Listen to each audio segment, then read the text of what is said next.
Bien, bon, bonjour à tous. Alors, bienvenue pour cet événement aujourd'hui dédié à la RFID dans la distribution et le retail. C'est un événement qui inaugure une série de webinaires que nous allons organiser avec ConnectWave, adressant chacun une thématique particulière et présentant des solutions, des cas d'usage, des retours d'expérience et j'espère des success stories, mais en restant très concret. Donc ce matin, nous aurons trois intervenants spécialisés dans la RFID dans le retail et qui sont à l'ordre du jour. C'est, je cite en premier la société Primo Indé, en second nous entendrons la société Checkpoint et en troisième position Corso Magenta. Donc nous avons donc une séance qui ne dépassera pas 1 heure. Donc ça, c'est mon rôle que de garder le temps, comme on dit. Et dans cette heure, on inclura des questions-réponses que vous pourriez poser aux intervenants et qui seront, et les réponses seront données par les intervenants à la fin de cette session. Donc, vous avez dans Zoom, là, un bouton en bas pour saisir des questions-réponses. Je vous invite donc à l'utiliser. Nous avons Mélanie en background qui va prendre toutes vos questions. Par ailleurs, vous disposez d'une option discussion qui vous permet de poser des commentaires. Par exemple, vous ne voyez plus rien, j'entends plus rien, ou les choses où il y a des problèmes quelconques. À ce moment-là, Mélanie pourra réagir. Donc voilà, j'espère que tout le monde entend bien et voit bien. Merci peut-être de faire un signe ou lever la main pour me donner l'impression que vous êtes présent et que j'ai le désespoir de ne pas vous voir en réel. Je suis aussi désolé de ne pas pouvoir vous offrir un café, mais c'est la situation sanitaire qui nous oblige à supporter ce genre de situation. Bien, avant de commencer, juste un petit mot sur ConnectWave, rapidement. Donc, ConnectWave est une association 1901 créée par le ministère de l'Industrie et la DGE il y a 8 ans. Et elle a pour but d'accompagner, de promouvoir les usages de la RFID et de l'IoT maintenant sur le marché français. Et donc, on a 3 actions. Business développement, donc promotion, c'est ce qu'on fait là avec ce webinaire. Conférences, webinaires, événements, organisation de journées Open Innovation, le cas échéant, animation de l'écosystème en général. Le deuxième pilier concerne l'accompagnement très en amont pour aider les projets à prendre forme, je dirais, et de spécifier un besoin, et ensuite peut-être de trouver le sourcing adéquat pour répondre aux besoins du client, ou en tous les cas du donneur d'ordre. Et donc on lance régulièrement des appels à manifestation d'intérêt. Et ensuite, dernier pilier, c'est que nous dispensons des formations RFID ou IoT sur les usages et la technologie, et qui s'appuie sur une dizaine d'années d'expérience avec les personnes avec qui on travaille dans ces domaines. Voilà, je n'en dirai pas plus, juste un petit slide pour montrer l'écosystème qui nous fait confiance depuis pas mal d'années maintenant et qui sont adhérents ou ex-adhérents pour certains. Et voilà, on a des partenariats divers et variés, et notamment dans la presse spécialisée. Voilà, donc sans plus attendre, je donne la parole en première instance à monsieur Ludovic Paquet, qui est le directeur commercial de Primo Indé, et qui va nous parler du tag embarqué dans le vêtement connecté. Merci Ludovic. Voilà.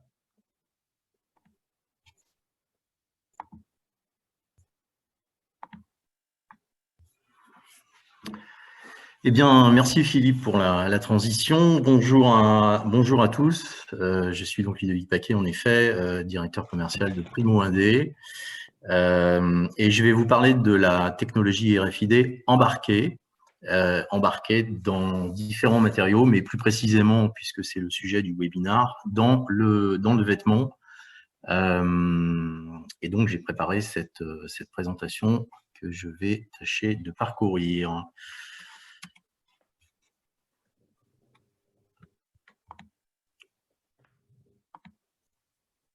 Alors, je prie de m'excuser, petit souci technique. Voilà.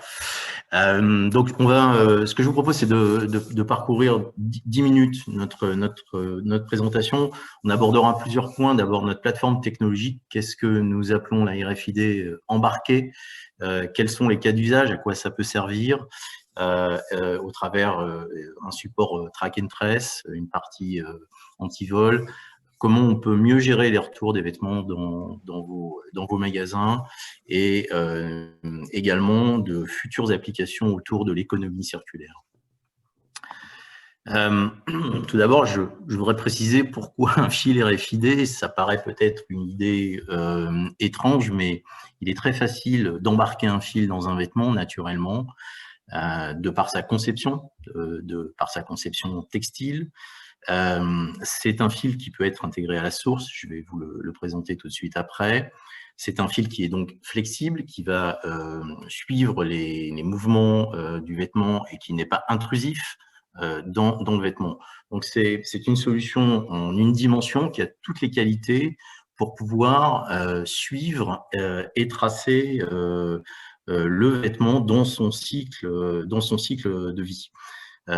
Et donc, les différentes étapes que vous connaissez dans la filière textile, que sont la fabrication du vêtement, le transport et la logistique du vêtement, toutes les opérations qu'on peut trouver in-store, donc en magasin, toutes les utilisations qu'on connaît aujourd'hui autour des nouveaux parcours d'achat, et puis à la fin de tous ces cycles-là, la valorisation du vêtement, sont des étapes qui génèrent de la valeur à différents niveaux pour différentes parties prenantes.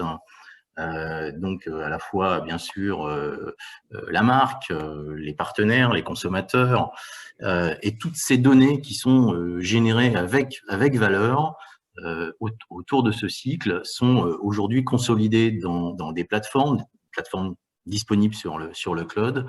D'ailleurs, de plus en plus interopérables entre acteurs pour couvrir ce cycle. Et donc, la fiabilité de la donnée, c'est-à-dire les informations qui sont remontées entre le produit physique, le vêtement, et le cloud, à travers donc le connecteur RFID dont vous parlez, et c'est devenu un enjeu majeur. C'est parce que une perte d'informations vous limiterait évidemment la globalité de la valeur que vous avez sur cette chaîne-là. On pense que l'identifiant embarqué et durable répond à cet enjeu de fiabilité de collecte de données. Il s'inscrit dans la stratégie omnicanal de nos clients. Il transmet des informations fiables et en temps réel grâce au double numérique. Je reviendrai sur cette notion un tout petit peu plus tard.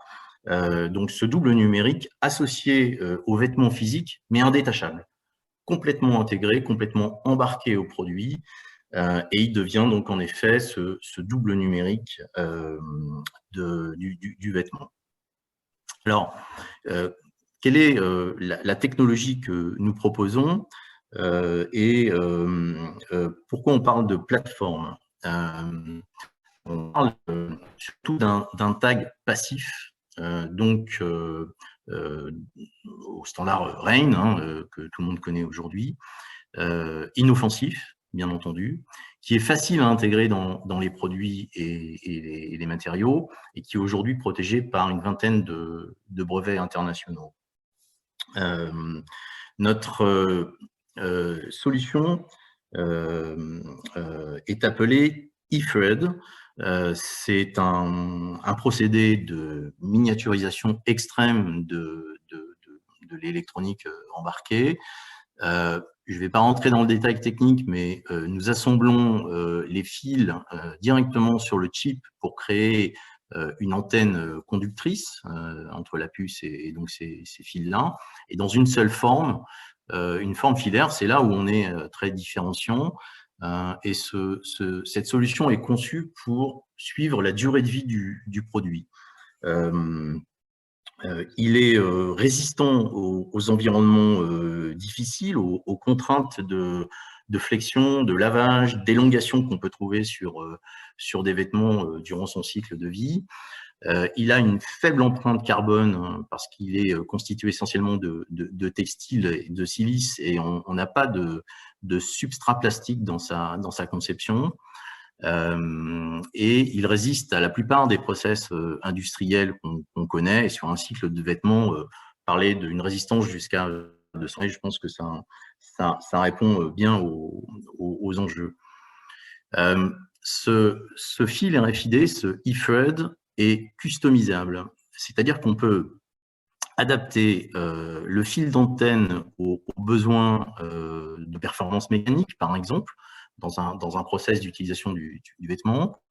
On peut aussi adapter le chip RFID en fonction des informations qu'on veut trouver dans ce chip RFID. Bon, même si aujourd'hui, évidemment, tout ça est très standardisé et qu'on utilise plutôt un EPC, mais il est possible d'ajouter de la donnée. On pense aussi au futur.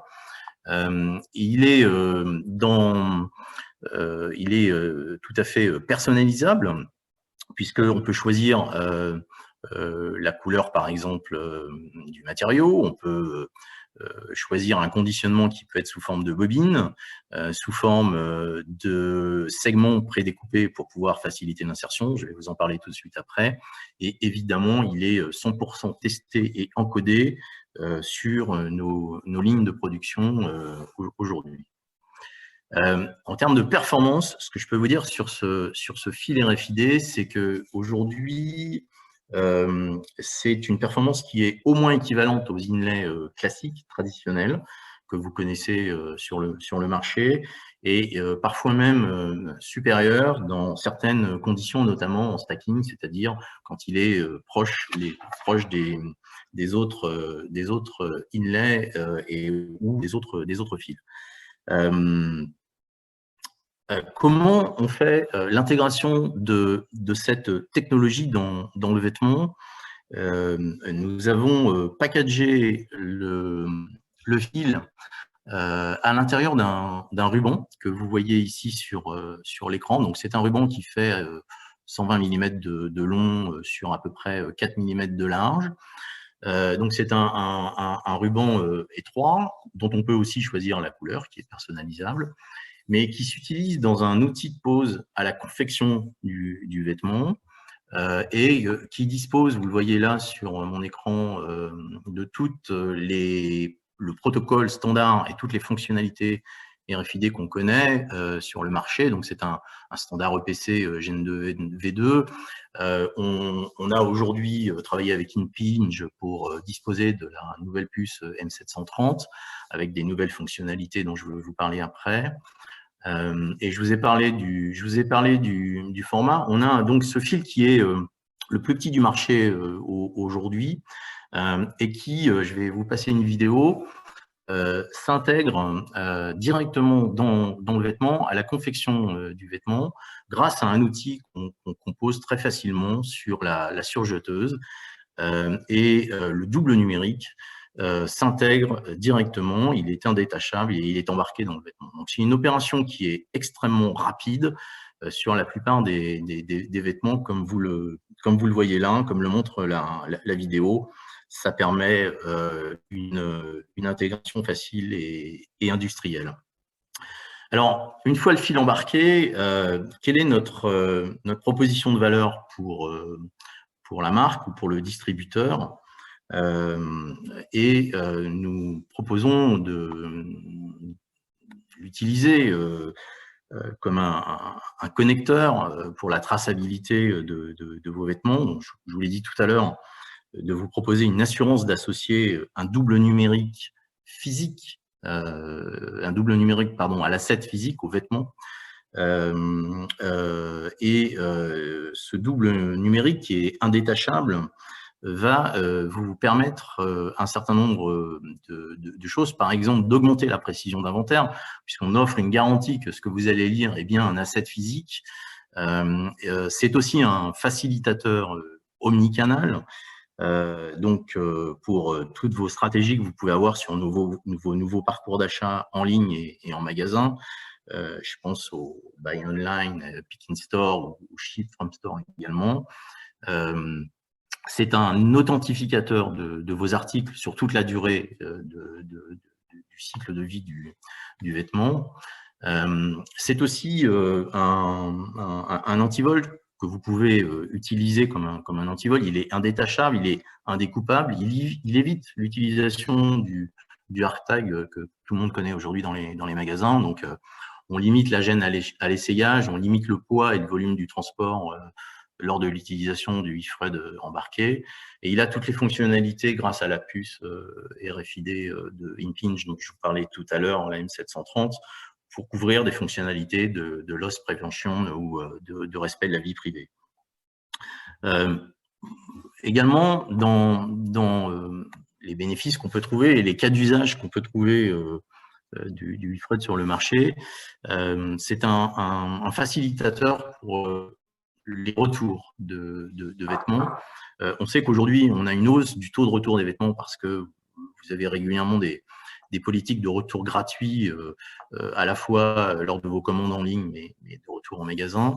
Et le tag embarqué va vous permettre d'authentifier le retour en magasin sans contact.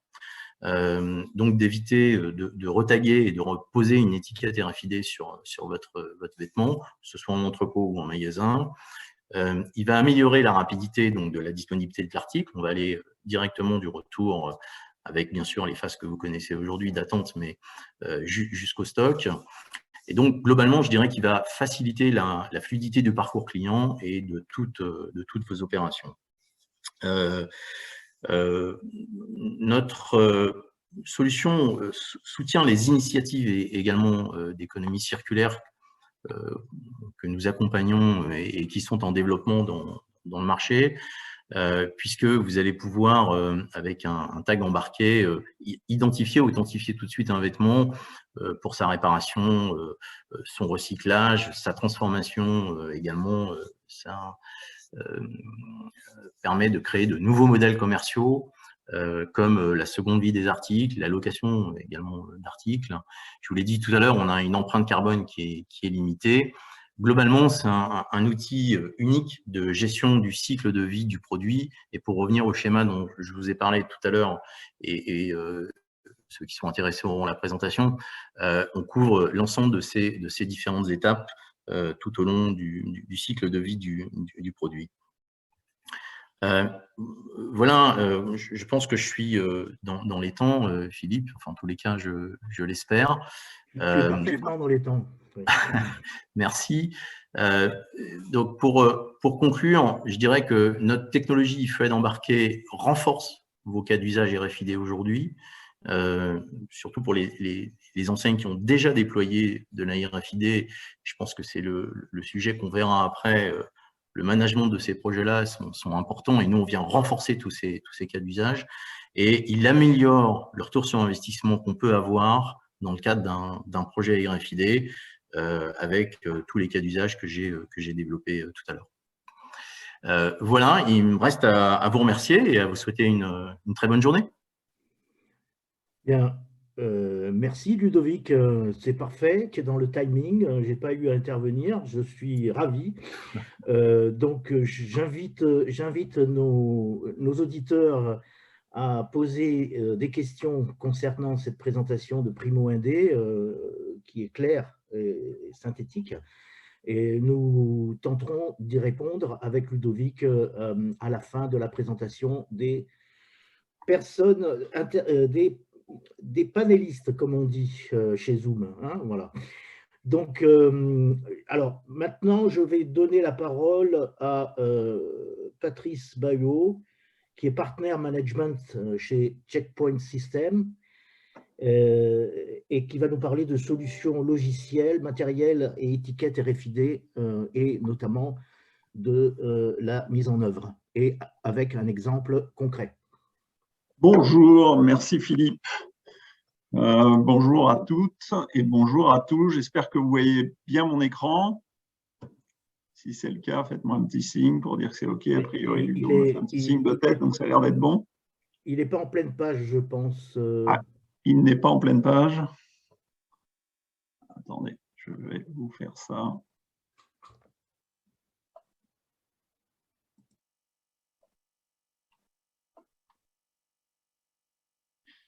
C'est bon? Parfait. C'est parfait. Très bien, merci de me donner la parole. Merci Philippe, merci Mélanie. Donc, je suis Patrice Bayot, je fais effectivement Global Partnership Management chez Checkpoint. Et aujourd'hui, le sujet dont on a décidé de parler avec Philippe et Mélanie, c'est de vous, plutôt que de parler de Checkpoint et de ses solutions, même si on va en parler à travers ce cas d'école, c'est de vous parler d'un cas concret de mise en application des solutions RFID à travers un client que l'on a qui s'appelle LPP. Alors, je vais vous dire quand même deux petits mots juste avant de parler de ce cas sur Checkpoint pour les quelques participants aujourd'hui qui ne nous connaîtraient pas. Checkpoint, c'est une division d'un groupe un petit peu plus large qui s'appelle CCL Industries. CCL, on a un chiffre d'affaires de 5 milliards de dollars environ par an. On est présent à travers plus de 160 sites de production. Checkpoint, c'est une division de ce groupe. On est spécialisé dans la radiofréquence. On a une cinquantaine d'années d'expérience sur la radiofréquence pour le retail, des solutions pour le retail essentiellement. On a 10 usines en propre, on a une vingtaine de distribution centers. J'y reviendrai tout à l'heure sur l'importance de ce réseau à travers le monde, notamment sur tout le management des projets à la source. Et puis, c'est une présence de Checkpoint dans plus de 35 pays. C'est aussi très important pour bien accompagner nos clients, les retailers, dans l'ensemble des pays dans lesquels ils sont présents. On fait environ 700 millions de dollars de chiffre d'affaires et on fait pas loin de 60 000, un petit peu moins en 2020, mais on l'espère un petit peu plus en 2021, 60 000 installations à travers le monde sur une année complète. Voilà, alors, Checkpoint, c'est quoi notre métier? Ou en tout cas, qu'est-ce qui nous différencie aujourd'hui chez Checkpoint des autres intervenants? C'est qu'on a une solution globale, ce qu'on appelle From Source to Shopper. Alors, oui, j'ai oublié de dire que toute la présentation était en anglais. Je vais essayer de la rendre intelligible en français. C'est-à-dire qu'on fait chez Checkpoint l'ensemble de la solution RFID, du design des inlays à la production des inlays RFID. On crée et on produit aussi nos propres solutions de lecture RFID, hardware, soit les lectures en entrepôt, lectures en point de vente. Et on développe aussi toute une suite de software qui va permettre de collecter, de trier, de rendre intelligible l'ensemble des données qu'on va collecter à travers la supply chain du retailer, qui vont permettre de pousser ces informations, soit dans les WMS ou les ERP de nos clients, les retailers. Donc, on a une vision globale. Au-delà de la solution technologique, ça nous permet aussi d'avoir une connaissance globale de l'ensemble de la chaîne, du travail avec les fournisseurs des grands distributeurs jusqu'au point de vente, jusqu'au point de sortie du magasin avec des solutions de lecture en entrepôt, à travers des tunnels, en antenne, en overhead, des solutions underfloor, etc. Enfin bon, on a tout un catalogue de solutions complètes. Alors, de quoi je vais vous parler aujourd'hui? Moi, je vais vous parler d'un client que l'on a, qui est finalement peut-être assez peu connu en France, parce qu'ils sont très peu, voire pas du tout implantés en Europe occidentale. C'est un client qui s'appelle LPP, c'est un client polonais. C'est un client qui a à peu plus de 1700 points de vente. Je crois qu'ils sont même pas loin de 1800 aujourd'hui. 1800 points de vente à travers plus de 20 pays. Ils gèrent 200 millions de garments, de pièces par an. Et ils ont 5 marques que je vais vous présenter juste après. Donc, c'est un client important, c'est un retailer important en Europe centrale, en Europe de l'Est, avec 2 pays phares, la Pologne, parce que c'est un client polonais, et aussi la Russie, dans lesquels ils ont, alors là c'est indiqué 332, mais ils ont aujourd'hui pas loin de 400 magasins en Russie, une enseigne assez dynamique. Hein. Ils ouvrent entre 200 et 300 points de vente tous les ans. Là, on a un plan de confirmation de 300 nouveaux magasins sur 2021 avec eux. Donc LPP, c'est 5 marques. Reserved, qui est leur première marque, leur marque phare. C'est sur cette marque-là qu'on a développé la première phase de la mise en place du programme RFID. On verra qu'on va continuer son extension aux autres marques sur 2021. Donc Reserve, c'est à peu près 50% du business d'LPP. Et ensuite, ils ont 4 autres marques, House Crop, Sinsay et Morito, chacune positionnée en fonction de cible consommateur. Je ne vais pas rentrer là-dedans. Et ils ont une activité e-commerce qui s'est fortement développée. Ça, je vais y revenir juste après parce que c'est très important pour la mise en place et l'énergie qu'ils mettent sur le programme RFID. Un développement e-commerce puisqu'ils ont pas loin de 30 pays sur lesquels la plateforme e-commerce fonctionne avec une accélération en 2020 du fait du Covid et de l'environnement, de l'ouverture des magasins, une accélération très forte sur 2020 et qui va continuer sur 2021. Donc, j'ai oublié de vous préciser en départ de cette présentation que c'est une présentation qu'on a faite conjointement, alors qu'il a été un petit peu mise à jour, mais qu'on a faite conjointement lors de Euroshop l'année dernière avec LPP. Donc, il y a quelques slides qui ont été écrits par Checkpoint, quelques autres qui sont écrits, et notamment celui-ci par LPP directement, puisqu'on avait fait la présentation ensemble, qui donne peut-être un petit peu plus de poids à cette présentation et les éléments que je développe aujourd'hui. Donc, quelles sont les raisons de la mise en place? Il faut savoir qu'LPP, c'est un client de Checkpoint depuis quelques années, on a pas mal réfléchi avec eux. Et le premier qui apparaît sur ce slide, c'est sans doute le plus important, c'est vraiment le développement omnichannel de LPP, des possibilités et des solutions omnichannel, notamment durant 2020. Qu'est-ce qui s'est passé en 2020? Vous le savez tous, dans tous les pays, ou la plupart des pays que je vous ai présentés juste avant, les magasins ont fermé par différentes périodes. Donc LPP a fortement accéléré la mise en place de son système omnichannel avec, dès le premier confinement, en avril et mai de l'année dernière, 2020, plus de 300 magasins qui ont été mis en place sur des fonctions de distribution center, c'est-à-dire qu'ils se sont servis de leur réseau magasin comme d'entrepôt pour pouvoir livrer leurs consommateurs le plus fiablement possible et le plus rapidement possible. Aujourd'hui, ils ont un engagement de pouvoir livrer leurs consommateurs en 24 heures dans l'ensemble des pays sur lesquels ils ont développé cette capacité. Donc, en 2 mois, l'année dernière, ils ont ouvert 300 magasins, ouvert 300 distribution centers. Pour ce faire, c'était obligatoire pour eux d'avoir une visibilité, une fiabilité de leur inventaire, non pas un inventaire théorique informatique, mais un vrai inventaire. Et pour cela, ils se devaient d'accélérer sur la partie RFID de façon à pouvoir offrir à leurs consommateurs le service attendu et rendu et la qualité de précision des informations qu'ils leur envoyaient. Alors bien évidemment, ça n'a pas été le seul élément. On a aussi des éléments d'augmentation de productivité en magasin, que ce soit dans les tâches de réception, d'inventaire et aussi d'encaissement. On y reviendra tout à l'heure, je rentrerai un petit peu plus dans le détail. Tout ce qui est lié derrière et la conséquence de tout ça, c'est un meilleur service aux consommateurs, bien évidemment.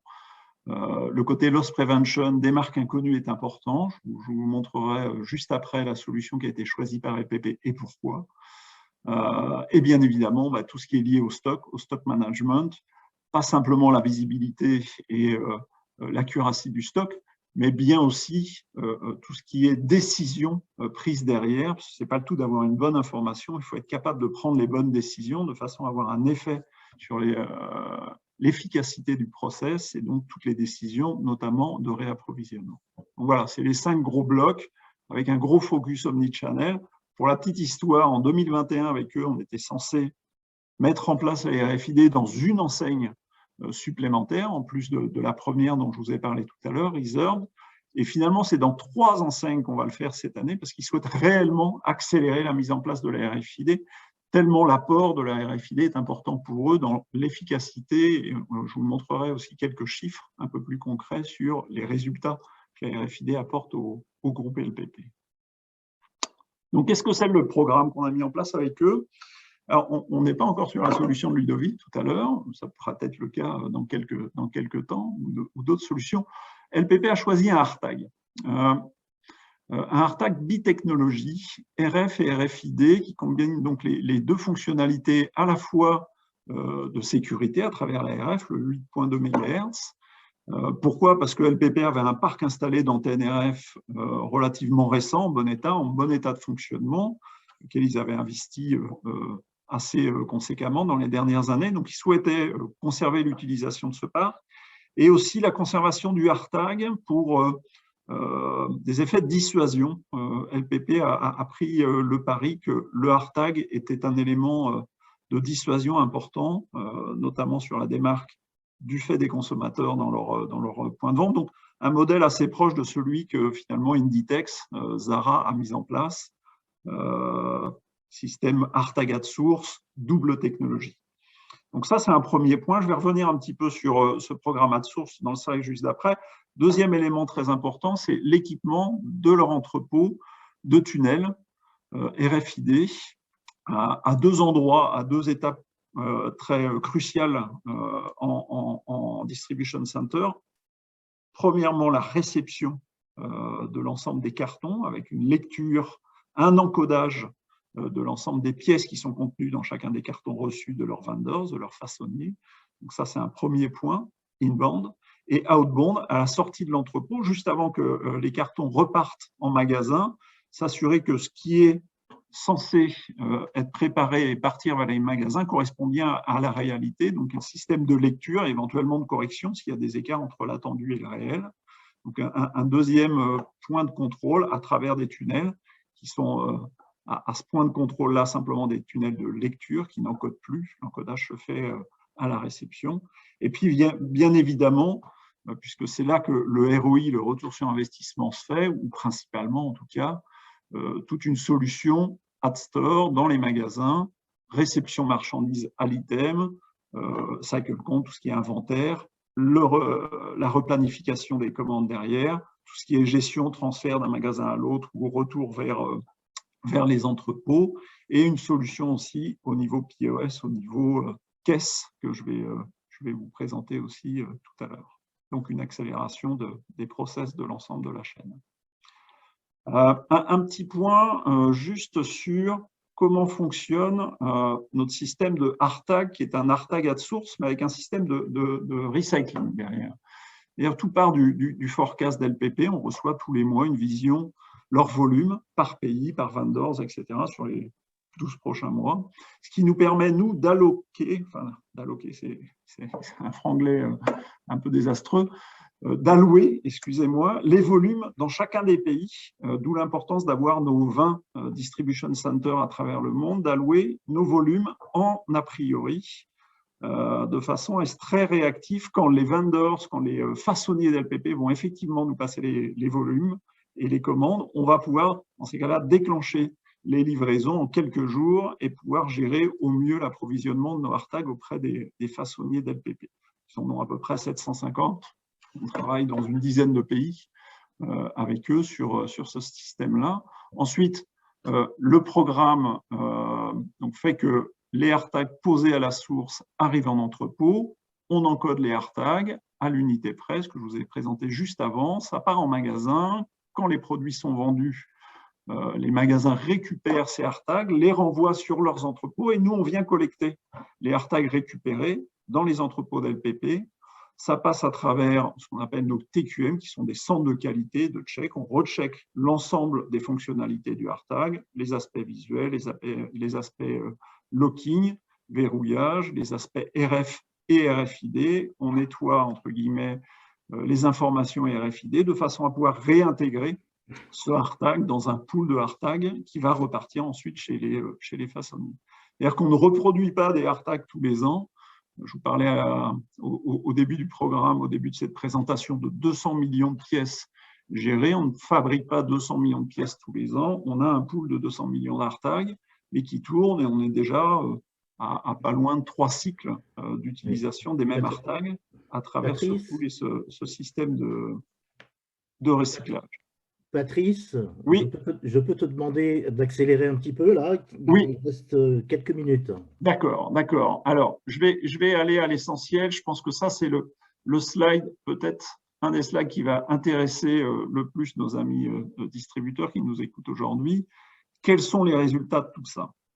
Alors, les résultats, il y en a bien d'autres, mais on en a sélectionné quelques-uns avec LPP qui sont les plus probants. Un, c'est, comme je vous l'ai expliqué tout à l'heure, on arrive à lire à l'item l'ensemble des éléments qui sont reçus en entrepôt. Ça veut dire qu'ils ont réussi à réduire de plus de 50% les erreurs de leurs vendors par ce check, cette vérification à l'item près des réceptions. Donc, c'est quelque chose de très important. Ils ont tout un programme qu'ils ont développé dans le management de leurs façonniers, à travers aussi des pénalités, des choses comme ça, qui leur permet d'avoir une décroissance forte des erreurs de leurs vendors. Ils ont réussi à accélérer leur process de réception en magasin au-delà de 60%. Donc, une productivité, je vous en parlais tout à l'heure, qui est évidente là-dessus. On a réussi, à travers la mise en place de systèmes RFID, à avoir une fiabilité du stock au-delà de 90%, au-delà de 99%. L'engagement, c'était 98,5 au départ, et dans tous les retours sur investissement et modèles qu'on avait travaillé en amont avant le déploiement, on était sur un 98,5. En réalité, on est au-delà de 99% de stock accuracy, qui fait que, en fonction de ce stock accuracy et des décisions qui sont prises, LPP est capable de garantir au-delà aussi de 99% de la disponibilité des produits en magasin. Ils ont un attendu, des plans merchandising, des quantités, et par rapport à cet attendu, la réalité en magasin fait que l'attendu est délivré à plus de 99% dans leur point de vente. Pour vous donner une petite idée de la progression, avant la mise en place de ce programme-là, dans l'enseigne Reserve, ils étaient en deçà de 75%. Vous voyez un petit peu la progression.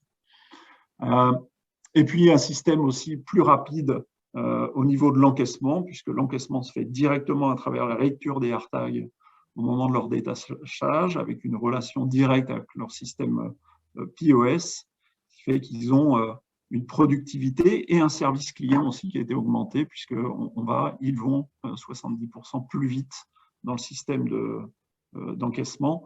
Tout ça, bien évidemment, et c'est l'objectif final, bien évidemment, de la mise en place de ces programmes, c'est d'augmenter les ventes.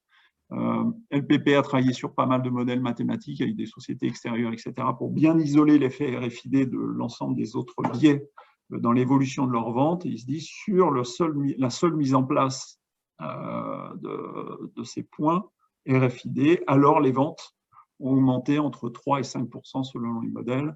On a des catégories de produits sur lesquelles les augmentations vont bien au-delà.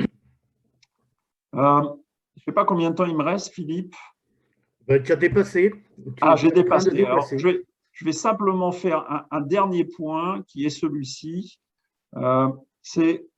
Excusez-moi, je reviens en arrière. Celui-ci, c'est l'importance du management de programme. Aujourd'hui, la mise en place d'un programme RFID, notamment dans le retail textile, on ne va plus tellement parler de technologie, on ne va plus parler tellement de performance, même si, bien évidemment, chez Checkpoint, nos performances sont au-dessus de nos concurrents. C'est pour le petit clin d'œil. Non, le réel succès de la mise en place, c'est la façon dont on va gérer le programme. Sa mise en place à travers l'ensemble des départements qui sont concernés chez les retailers, qu'on va devoir aligner. Donc, ça nécessite réellement un alignement. Là, j'en ai listé quelques-uns, la finance, des opérations en magasin, de la supply chain, l'IT, le DC, le sourcing, les HR aussi, puisqu'on va redéfinir les tâches, les objectifs de certains collaborateurs. Il va falloir que l'ensemble de l'organisation soit aligné et ça nécessite une implication au niveau C-level, au niveau des boards des magasins, de façon à ce que tout ça se fasse dans les temps, en parfait alignement et avec des contraintes qui peuvent être différentes d'un département à l'autre. Bien évidemment, si je prends l'exemple des store operations, par exemple, eux, ils vont bénéficier de l'ensemble de l'avantage de la mise en place de ces programmes RFID. Quand on va parler sourcing ou IT, ça va plutôt générer de la complexité pour eux. Et donc, il va falloir que tout le monde reste bien aligné, tant dans le timing que dans les objectifs à atteindre. On a, avec LPP, réussi à mettre en place ce programme en 12 mois. C'est-à-dire qu'entre le moment où on a signé la lettre d'intention et le moment où le premier magasin est allé live en RFID, il s'est passé 12 mois. C'est quelque chose d'assez rapide, hein, par rapport à notre expérience et d'assez agréable finalement, puisque tout ça s'est passé avec beaucoup de travail, beaucoup d'implications, mais aussi énormément de partenariats. On n'a jamais été considéré comme un fournisseur, on travaillait tous autour de la table, on en oubliait même qui était de LPP et qui était de Checkpoint. On a travaillé main dans la main et c'est ça, je pense, qui fait la force et le succès de la mise en place de ce programme-là. Voilà, je vais m'arrêter là. Je pense que vous aurez ma présentation après, donc il y a un ou deux slides que vous pourrez découvrir un petit peu plus avant. Oui, bien sûr. À disposition pour toutes les questions. Voilà, merci. Merci à toi, Patrice. Hein. Oui, je profite pour rappeler que tous les auditeurs et présents recevront, je dirais, les documents qui viennent d'être présentés, voire peut-être aussi l'enregistrement de la présentation, si Mélanie voudra bien le faire. Alors, voilà, donc je passe la parole à Stanislas Chevalier, le CEO de Corso Magenta, qui va nous parler d'une solution de blindage des ondes radiofréquences qui sont employées en RFID, comme vous le savez. Stanislas, à toi, tu n'as pas branché le micro, Stanislas.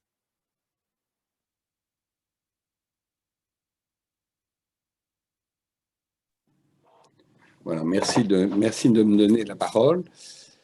Corso Magenta, c'est une société qui a été créée en 2007 sur un concept assez, on dirait une évolution plus qu'une révolution, pour traiter la peinture non plus sous forme liquide, parce qu'on connaît tous les soucis qu'on peut avoir avec de la peinture liquide, entre ses temps de séchage, d'application, de salissure, d'odeur, de tout ce qui entoure. On rêve tous d'avoir son salon en parfait état. On rêve moins de la partie travaux. Donc, le sujet pour nous a été, je dirais, pour paraphraser Steve Jobs, de faire du simple et du beau. On rajouterait du robuste aussi, puisque finalement, c'est tout à fait important. On travaille dans plusieurs domaines qui sont très exigeants, comme celui de l'aéronautique, de l'industrie, de la construction et naturellement du retail. En fait, nous travaillons avec de la peinture liquide initialement, que nous fabriquons, que nous formulons. Notre process industriel permet de récupérer la totalité des composés organiques volatiles. Même si la peinture est à l'eau, elle est toujours avec un certain nombre je dirais, de substances qui ne sont pas forcément excellentes. Donc là, on est capable de gérer parfaitement l'épaisseur de nos produits, ce qui leur confère leur résistance. Concernant la partie plutôt shielding, qu'on appelle Corso Shield, nous avons une gamme complète qui est destinée à faire je dirais, du shielding, non plus un élément accessoire, mais qu'on considère comme une technologie hardware, donc avec une durée de vie quasiment infinie, pas besoin de branchement, pas besoin de, il n'y a pas de difficulté particulière pour cela. C'est un produit qu'on a développé, je dirais, à la demande d'une des majors du fashion retail, qui nous avait demandé initialement de faire ces cabines d'essayage parce que, bien, en fait, ils avaient fait un ratio assez simple entre la propreté des cabines d'essayage et le chiffre d'affaires. Si la cabine d'essayage est sale, on laisse le vêtement et le chiffre d'affaires s'envole. Et donc, comme on avait réalisé ça, que 4 ans après, les cabines d'essayage, même si elles sont soumises à de rudes, je dirais, une exploitation assez dure, ça prend beaucoup de coûts, ils nous ont demandé de développer un produit spécial pour le shielding parce qu'ils avaient des solutions, notamment liquides, mais qui ne sont pas toujours, je dirais, homogènes, parce que quand on applique de la peinture liquide, c'est rarement homogène. Et nous, on a choisi de développer une solution assez techno, qui permet en fait de laisser passer le Wi-Fi, le GSM, le Bluetooth, les talkie-walkies, mais de bloquer les ondes de la RFID, c'est-à-dire les ondes UHF. Nos produits sont conditionnés en bobine. Alors, on pourrait me dire que ça ressemble à un revêtement mural. Alors, oui, ça ressemble dans le conditionnement. Dans la réalité, c'est bien de la peinture qu'on va appliquer et on complexe cette peinture dans le domaine du retail particulièrement avec un voile de verre. Le voile de verre ayant pour but de renforcer la robustesse du produit. Donc, même s'il prend des coups, il reste tout à fait solide et ça évite aussi d'avoir des micro-fissures dans les murs. Les micro-fissures dans les murs génèrent des fuites et donc ça veut dire qu'on va avoir de la lecture croisée entre la surface de vente et la surface de stock. Donc en fait, on a pour objectif de permettre d'accroître encore, je dirais, la performance des données qu'on va récupérer, qu'on va lire, aussi bien en magasin que dans la partie stock, et donc d'avoir un vrai blindage physique entre les deux. Le principe, c'est justement d'avoir quelque chose qui soit totalement uniforme sur toute la surface, parce que c'est le point dur qui permet d'assurer qu'on a quelque chose de tout à fait performant, avec une installation qui est très rapide. Le gain de temps est évident, la robustesse l'est tout autant. Et puis, il y a un point qui pour nous, chez Corso Magenta, a beaucoup de valeur, qui est le fait de respecter les hommes et l'environnement. Je le disais tout à l'heure sur la partie fabrication de nos produits, on récupère les COV. Ces COV sont ensuite incinérés et servent à ressécher la peinture. Il faut savoir qu'un peintre aujourd'hui a une espérance de vie qui est diminuée de 10 ans à force de respirer des poussières d'enduit et tout ce qui est émanation de la peinture. Nous considérons chez Corso Magenta qu'il est temps de faire un vrai progrès de ce côté-là. Et pour finir sur cette partie Corso Sheet Wall, chez Corso Magenta, ça nous semble absolument indispensable, comme je le signalais tout à l'heure, d'avoir quelque chose de résistant et de facile à nettoyer. Le facile à nettoyer, c'est aussi l'image de marque de l'entreprise que d'accueillir ses clients, mais aussi ses collaborateurs dans un environnement qui soit tout à fait favorable et propre. En 2021, on a décidé de choisir quelque chose d'assez puissant, à notre sens, qui est l'obligation de résultat. À savoir que chaque point de vente a une configuration architecturale différente. Les stocks ne sont pas placés aux mêmes endroits, ils ont un certain nombre de spécificités. Donc, nous allons étudier les plans, dire les endroits où il faut shielder, compléter ça avec une étude vidéo pour voir toutes les particularités qu'on va trouver dans la partie de stock. Et puis ensuite, on va livrer les produits nécessaires pour couvrir les surfaces et à la fin faire l'audit de l'efficacité du shielding, de Corso Shield, et avoir la possibilité de dire, ben voilà, on s'engage à ce que ça fonctionne. Et on n'est pas simplement, je dirais, pousseur de produits. L'objet pour nous, c'est vraiment la satisfaction de notre client et la durabilité. On travaille aussi dans la gamme CorsoShield sur une partie qui est à base de tissu blindé. Alors, Ludovic, je pense que ça n'a pas grand-chose à voir avec ce que tu fais. Nous, on est là justement pour utiliser le tissu pour pouvoir recouvrir un carton, notamment dans la partie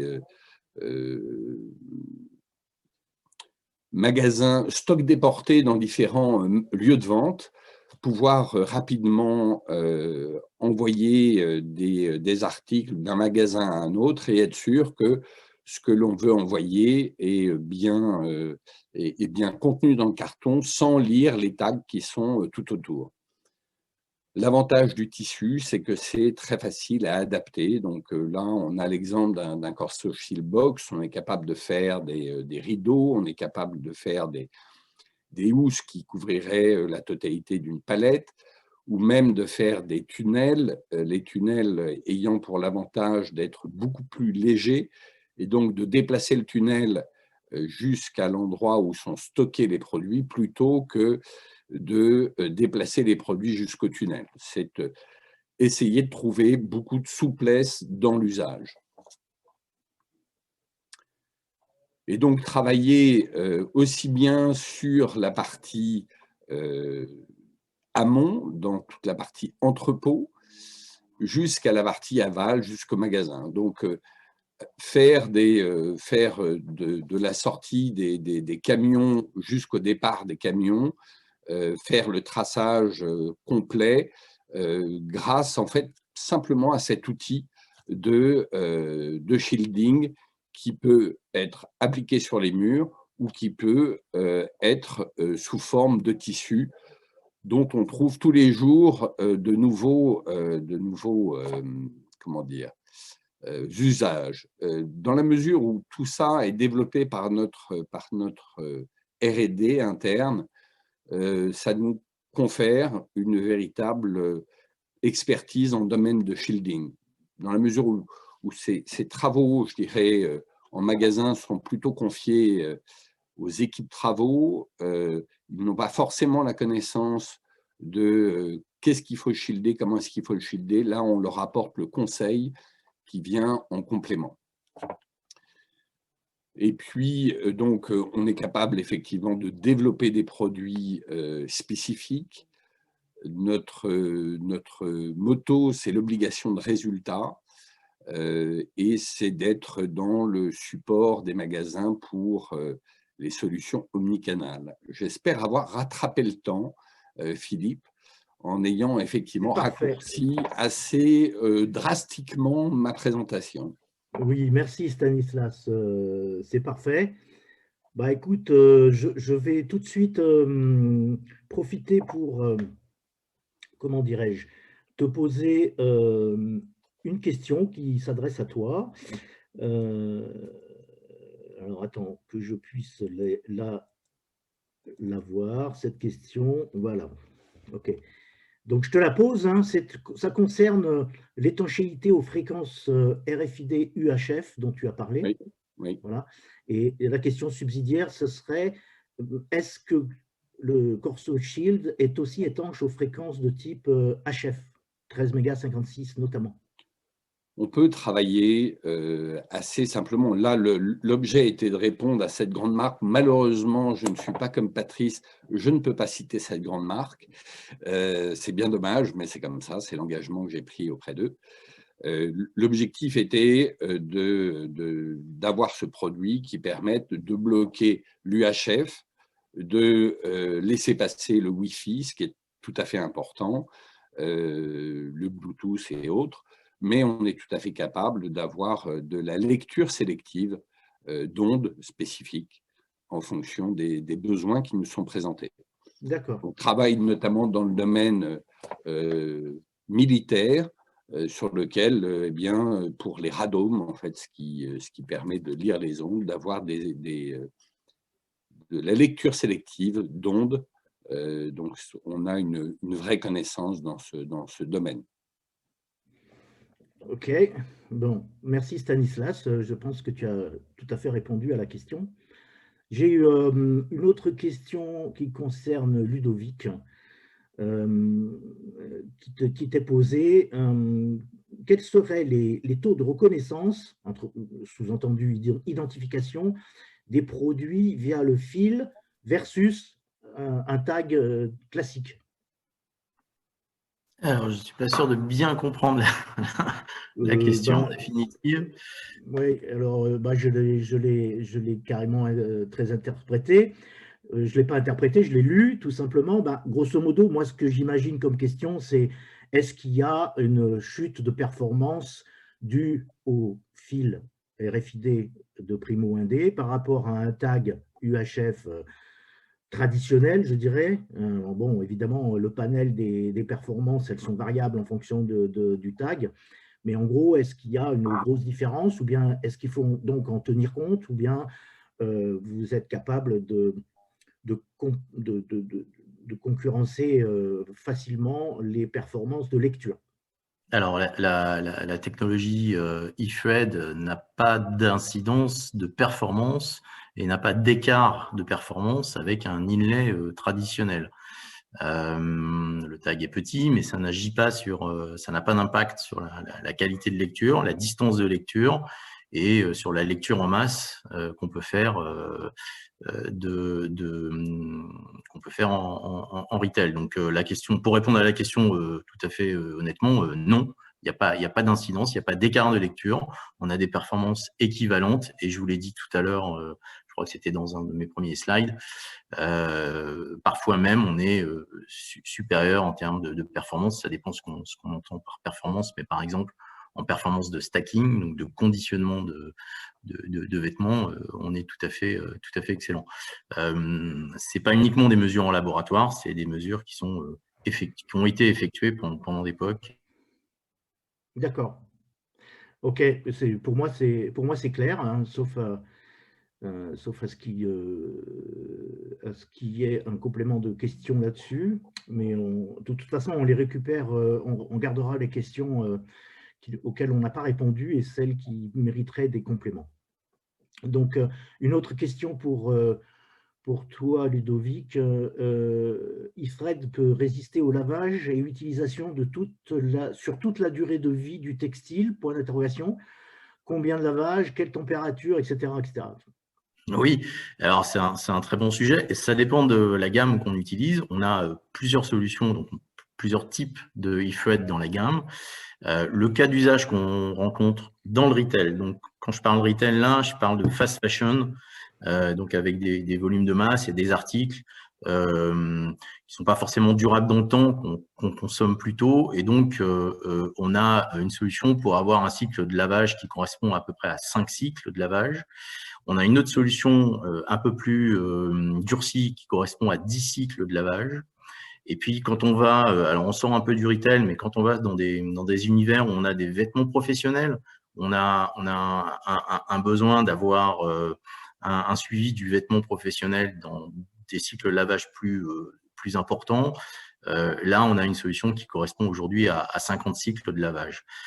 Je parle de lavage domestique, je ne parle pas de lavage industriel. Donc, ce sont des températures, si je ne me trompe pas, de 60 degrés sur des cycles de lavage traditionnels domestiques. Ok, très bien. Moi, ça me convient, sauf observation du questionneur. Il y a une autre question que je vois là, parmi d'autres. Alors, je ne sais pas comment interpréter cette question, je te la livre telle qu'elle. En quoi la technologie… C'est toujours pour moi? Oui, c'est toujours pour toi, excuse-moi. Quel succès! En quoi la technologie présentée soutient les initiatives de réutilisation, réparation et recyclage? Oui, alors je comprends que, j'interprète une question autour de l'économie circulaire, peut-être dont j'ai parlé. Oui, c'est comme ça que je dois le comprendre. Ce qu'on dit sur ce point-là, c'est que le tag embarqué, qui n'est donc pas dissociable du produit, répond à toutes les étapes du cycle de vie du vêtement. Et donc, quand il arrive en fin de vie, on a plusieurs chemins possibles. On peut par exemple le réutiliser en le revendant. C'est une tendance forte aujourd'hui sur des plateformes que tout le monde connaît, mais je pense que les retailers seraient intéressés par revendre leurs propres articles dans leur propre réseau et générer de la valeur. Et donc, ce qu'on dit, nous, c'est que comme le tag est embarqué, on n'a pas de phase de réétiquetage, on n'a pas de perte de temps autour du sujet. Également pour la fin de vie, c'est-à-dire au moment de son tri, il est tout à fait possible, comme je vous l'ai dit, c'est un double numérique du vêtement, d'associer des données dans le cloud autour de la composition du produit et donc de faciliter le tri sans avoir non plus de phase de réétiquetage directement donc grâce au tag embarqué. Ok, très bien. Bon. Écoute, je te remercie. Je pense qu'on a bouclé la boucle de 1 heure que nous nous étions donnée et je suis ravi de ce webinaire qui est très enrichissant et qui nous a appris pas mal de choses et qui nous a montré aussi qu'aujourd'hui, la RFID n'est plus dans une technologie d'avenir, mais qui est vraiment mature et opérationnelle. Et on a vu avec Checkpoint qu'elle permet, y compris des déploiements significatifs et industriels, dès lors qu'on met les moyens de management et de projets et de programmation dans